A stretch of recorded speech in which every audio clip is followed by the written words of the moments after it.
I wrong for tricking my in-laws into trying my food? This isn't necessarily my proudest moment, but I'm tired of being the outcast. My 32 female husband, Pete, 34 male, comes from a family where the women are all bakers. I am a baker myself, and I used to sell out of my house, but I stopped because I like it just being a hobby. His sister-in-law, Kay, 39, is the one who is known for her cupcakes and cake pops. When I first met everyone years ago, it was the first thing I learned. Even when Pete mentioned how good my stuff was, everyone would say that Kay sells hers and they're popular, so they must be better. Whenever I bring treats, they are often left untouched because they are not Kay's. Yes, I've been told that. They'd ask me to Bismillah! Bless you!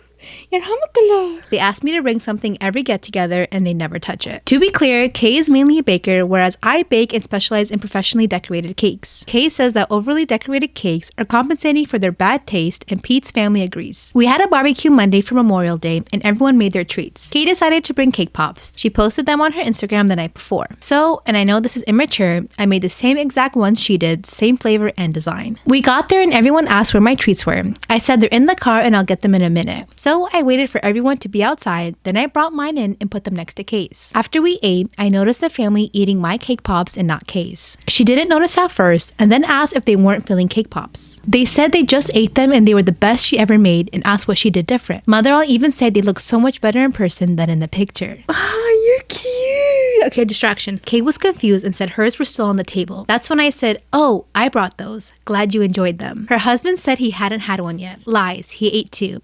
And everyone else just said, yeah, they were okay. Kay didn't say anything the rest of the night. Pete thought it was funny, but didn't know what I did until the reveal. But his brother, Kay's husband, said yesterday that what I did was mean and I'm just mad that Kay is the better baker. But Pete said it's ridiculous. The family, including Kay, puts down my baking when they won't even try it, all because I'm not Kay. So, am I the asshole? Is she? Is she the bad asshole? Is she a bad girl? Is she bad for doing that to the baby? Oh, this is my baby. This is my baby. Hi! This is your first AMA. This is your first asshole video. Oh, me too bad. I can't say that out loud. Sorry. This is your first AIT. Oh my god, I'm running out of space. Am I the asshole for telling my wife that she cannot name our kid after her ex-husband? My wife lost her first husband, James, 8 years ago. At the time, she was pregnant with their baby but miscarried soon after. Now we're expecting our first child together, a baby boy, and she was set on the name James. I told her it was just too weird for me and that while it's a nice name, I don't want our son to be named after her ex. She dropped it and eventually suggested the name Oliver. I loved it and we agreed. 3 days ago, her family was over for dinner and I told them about the name we've chosen. Her sister said, oh, so like James? And I was confused. So the sister went on to say, well, that was James's middle name, wasn't it? After they all left, I told my wife I had had it with her trying to push her ex into our lives like this. She said we already agreed on Oliver, and I told her I'm not signing a birth certificate if our baby has a name with her ex's name on it. She says I'm being insensitive. Her mother says I should let it go because it was just a middle name. Her sister says it's weird to name the baby after her ex in any scenario. So am I the asshole? Am I the asshole for not doing anything and just watching while my wife got kicked out of my company? So my wife, 26, and I, male, 33, have been married for 2 years. I admit that she is a hothead and can be a bit much, especially when she's mad at me. I take responsibility for any mistake I make, like not cleaning the bathroom after the shower or filling the gas tank in her car after I've used her car. I even stand there and let her unload her anger and frustration on me, but only at home and not in public. She tends to start arguing with me in public instead of waiting until I get home. Recently, she's been coming to my workplace to berate me over something I did the night before, like not getting stuff done that I said I would do. And it's really embarrassing and humiliating and has been affecting my job to the point where I'm starting to get warning after warning from my supervisors who I believe have been very patient and understanding, especially when my wife is making a fuss at my work. Last week, I was in the middle of a 2-hour meeting, and the next thing I knew, I was seeing my wife barge in while yelling at me and asking why I was keeping my phone turned off. Now, I had it turned off because I had warnings since she had continued to text me. I was stunned because my superiors and coworkers and potential clients were there. I didn't even move, and my superiors were dealing with it and calling security to get her out. My wife started arguing with him, telling him that she came for me, and then started urging me to get off my seat and tell them to back off. But I didn't, and I just watched the security escort her out. It was horrible because I had a fear that my job was going to be lost. She yelled at me repeatedly to get them to stop, but she eventually did get kicked out. I got told she is no longer allowed there and that this is going to be my final and last warning. I apologized and then went home. She was there waiting, then yelled about me watching and not doing anything as she was being mistreated and kicked out.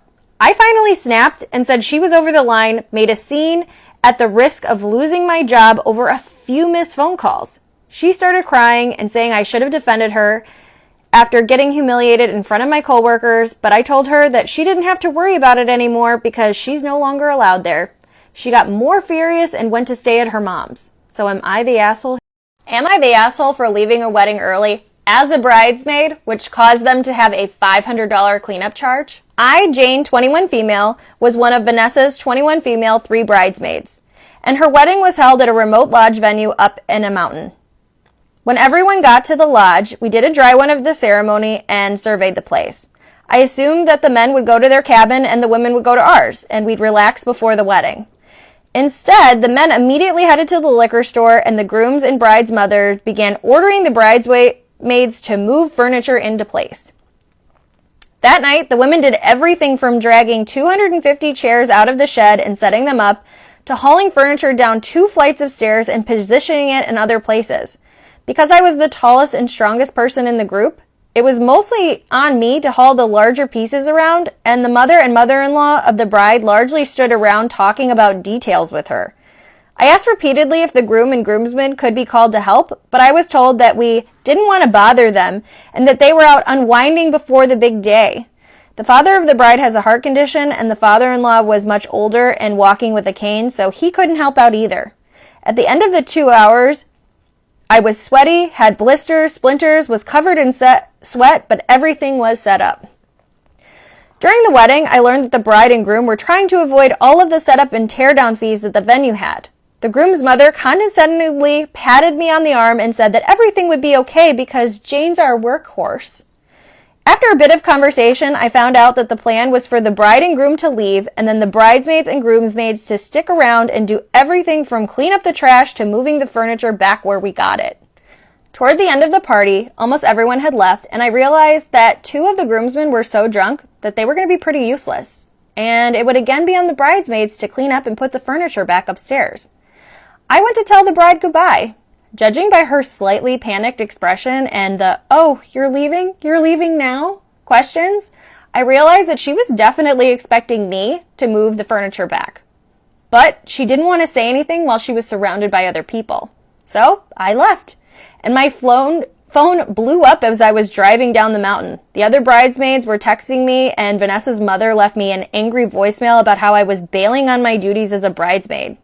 The next day, I woke up to a massive paragraph from Vanessa that said it was my fault that they had to pay a $500 cleanup fee because they weren't able to get everything put back in time.